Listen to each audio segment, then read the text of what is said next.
Soul Garden.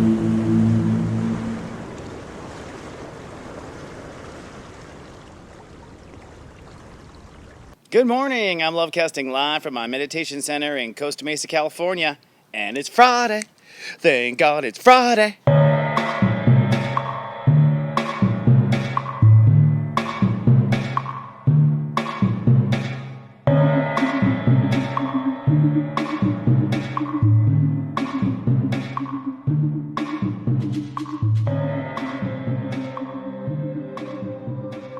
Good morning and Namaste, and welcome to Namaste today. My name is Christopher Oteki. I am a psychic astrologer and the Sensei to Serious Joy, here to stand in my heart and walk in the light at your soul service. Thank you so much for logging in today. It's finally Friday, October 2nd, 2015. The autumn is upon us, is it not? And we have so much going on astrologically, lots of changes going on.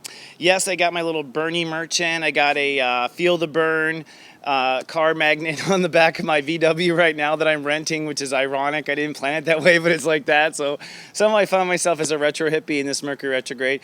But I really like what this Virgo is saying, Bernie Sanders. And I've learned over the years, at this early stage of the campaign, that I'm going to put my energy with the candidate I like what they're talking about most, because I've noticed if the right candidates make it to this debate, it forces the ones who have some sort of fixed deal with the government or something, at least they have to adopt some of these ideas. And I really like what Bernie's saying. And it kind of leads to today's topic. Today's topic is the new wombed man. And I do mean wombed man. And you might know what I'm talking about if you've read Conversations with God. It's a book series I just finished in the last few weeks. But God very specifically says in this series, which I think is fascinating, is that to be a woman, you must be a man many times before you can be a wombed man. So what is the new wombed man?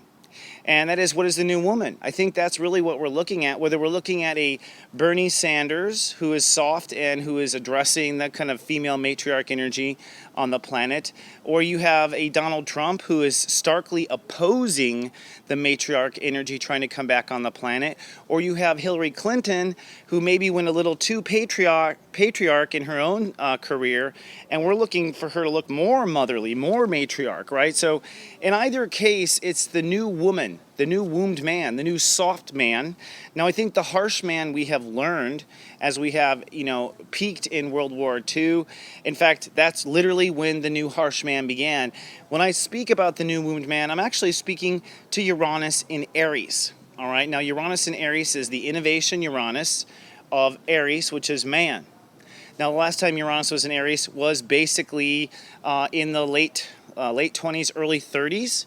And in fact, Uranus left Aries the day Hitler started World War II. In fact, Uranus was conjuncting his sun at 0 degrees Taurus. So Uranus conjuncted his sun, and he decided to make the first mark for land. And that was the first time he did a land grab. Officially, we didn't do anything at that point. I don't know if it was it wasn't Poland, it was the first part he annexed, he brought back, Funny enough, we're seeing similar, with Putin right now, who is trying to get back part of, what he feels is Mother Russia. And that's certainly an excuse right now for territory grabs. And the reason why this is all relevant is because Uranus is now again in Aries. I guess I should have laid that out. Pardon me, Mercury is retrograde. Mercury is retrograde. So we're in Uranus and Aries period now. The last time we were in Uranus and Aries period was from 1929 to like I can't remember exactly, but it was right when Hitler made his first move. And so that was when we defined man the last time. And we defined man by inventing most of the drugs that we're on now, pharmaceuticals, most of the speeds and things that are still on the streets actually was developed there in that period. The Great Gatsby energy, flying across the Atlantic, proving how big of a man you are, and even Amelia Earhart, a woman, again, there's the Hillary Clinton of that time, at the same time redefining the wombed man and the man. So when you redefine man, you redefine the wombed man, okay? And so and when you redefine, the wombed man specifically, you end up redefining men. Now you might go, well, what about when was the female innovated? Well, that's a very good question. It was when Uranus was in Libra, and can you guess when that might have been?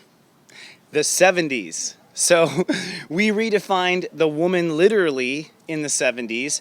And that's where the bra burning happened and everything, right? And it was like women's liberation. We're technically in men's liberation right now with Uranus and Aries, but because men have gone so extreme, I think men's liberation comes down to incorporating some feminine back in. All right. And I think that's why homosexuality has normalized among men, whereas before it was extremely taboo.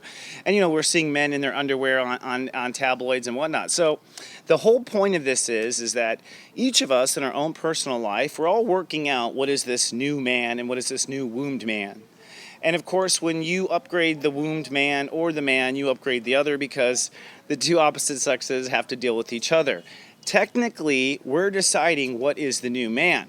And with man having used war and racism and all these different techniques to be in control, as Uranus hits these high 20 degrees now and goes higher, these techniques will either work or not work. We as a culture will either keep them or not keep them.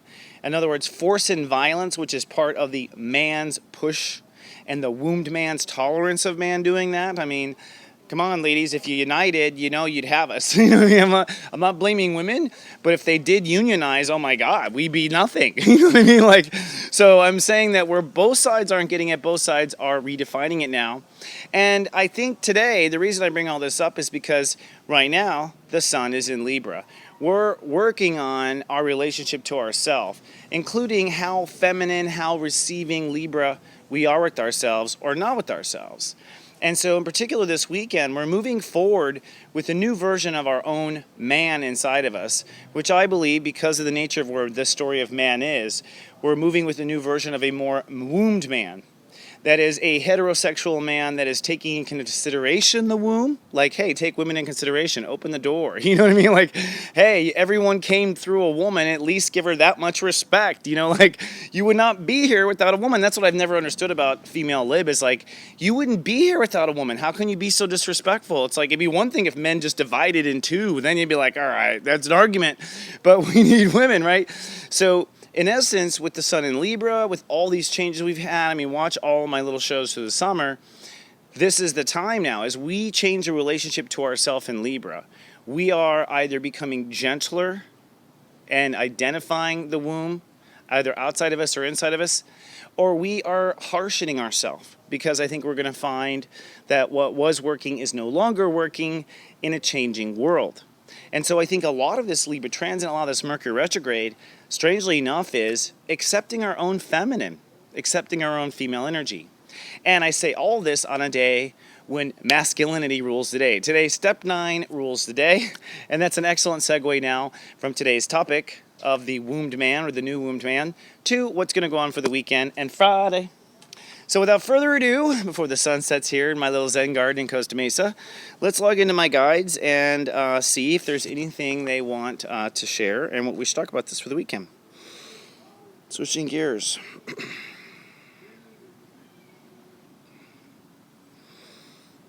Okay, so ironically, they speak to Venus right away. And so like I said, we're at step 9 of the sun in Libra. This weekend, basically what you're doing is officially stepping away from the old mirage and you're stepping toward the new mirage. So it's a new deal with yourself as of next Monday is when you have to pull it off. And you can take the whole weekend basically to transition. Now that said, today is an action rule day. So today is kind of an aggressive day. And because we're working on our feminine side, the side of us opening up, sun in Libra, because we're working on our feminine side, an action rule day might make some people feel very vulnerable or sensitive. And so this is where they bring us to Venus. Venus and Mars is in the early stages of Virgo, so he's getting the new reality pregnant. And our feminine is putting the final touches on what makes us soft. And what that comes down to is really the most intimate and precious part of us. So in essence, if you do this correctly, it's going to happen one of two ways. This is the way they're showing it to me, and this is the way I would say it in a reading too. Either the person is not ready to protect themselves, and so the vulnerability makes a person more crusty at this point, and more jaded and more detached. If a person has learned to protect and trust themselves, then the person now will be able to move into a softer, deeper, more intimate relationship with themselves that is very private and one day will be shared with the partner, but at this stage is so new inside of you. Right now, the female side of us, that's what the spirit is telling me to talk about, is really attuning to our spirit. And remember, your spirit is neither female or male. So the answer here really is spirit. No matter where you are, whether you're trying to be gentle with yourself to be more vulnerable, or trying to be gentle with yourself to be vulnerable for the first time, the answer is opening your heart to spirit, which means non-judgment, non-self-criticism, extra mercy for yourself, making it easier, taking the easy breezy path, and really putting no pressure on your young heart and where it's developing and where it's going and growing. Okay. For the weekend, you're going to basically take action to step into this new marriage with yourself and be there for yourself like you haven't before in the past. Okay. The moon is in Gemini for Friday and most of Saturday, so it's very busy, very intellectual, and then around Saturday night it gets very cloudy, very introverted, very moody. This is a great weekend to be with family or someone you love, but don't spend the time with someone you're not close to, because it'll be uncomfortable to be next to somebody that you're not close to when you're feeling vulnerable. Okay, like so. Again, except if you're going down that crusty path, then that probably be part of the path. You'd probably, sit something, because you're in a crusty mood. So what's happening is that we're going to begin to create this new life starting next week around this new relationship to yourself. And the North Node has gone back to step 0. So this means that it's really important to take time and space to protect yourself and how you feel. That means you think about the fact that you wouldn't be happy in the environment, so you don't go. If someone calls and wants your time, but you don't feel like giving it to them, you don't. Okay, if you need more time to decide, you tell people you need more time to decide. You don't fall into other people's time schedules. These are the ways people take time and space to protect themselves. Who's more important? You are. Okay, you're here living it day after day. It is a huge investment for a soul to come down and incarnate. And you might as well get what you wanted when you showed up. So show up for yourself. Take the time and space for yourself. Everyone else can wait. And if they can't wait, well, what kind of a friend or colleague are they? I'm not saying wait forever, right? We're saying taking time and space for the first time. So what they're showing me is Sunday is a very moody day. Let's see. So the sun will be at step 11. And so Sunday's a very moody day. Everyone, no matter how good you are, they're showing me is going to have to be there for themselves, upgrade their emotions. And part of that strength, we were talking about the new wombed man, and this is something I meant to say, and I think a helicopter got in my distraction there, but it applies this weekend, is I believe, this is just as a philosopher throwing it out there, that that the way we bring a synergy between this masculine and feminine inside of us is that we acknowledge the fact that we're all very feminine. That's the artist in us, the lover in us, okay? Any man making love to a woman is very feminine at that moment, running around in his underwear or whatever, you know what I mean? Like, we all have a very feminine side, and we have a masculine side. And I think we've had a tendency in culture to push with our masculine side to get what we want, and we pushed because our feminine side felt vulnerable, all right? So it's my theory that the masculine side is not here to push in the outer world, but rather to come back and nurture the feminine side of us. That we have the masculine to nurture the feminine. That Hillary should be butch to herself, okay? And I think Bernie is fine as far as his masculine and feminine. I think he just needs to comb his hair. I'm just turning back to him, like, comb your hair, Bernie. And as far as, of course, Donald Trump, I think obviously he's not embracing the feminine. But the point is that we're all trying to bring synergy into these energies within us. And enlightenment, in my opinion, is the ability to accept who you are and embrace who you are. And that means that everything inside of you has a place. I argue the masculine side of us has the place of being there for the feminine side of us so that we can be present in every moment and able to respond in our true integrity. And that, I think, is a great way to wrap up the weekend. Thank you so much, my friends. I appreciate the conversation. Come on down to soulgarden.tv if you like to see where I live. There are videos that unlock when you become a registered member. Also, you can follow me on Twitter at Siwateki. And of course, I just want you to know that I love you. Remember to stay in your heart, be true to yourself, And as I like to always say, live, love, be.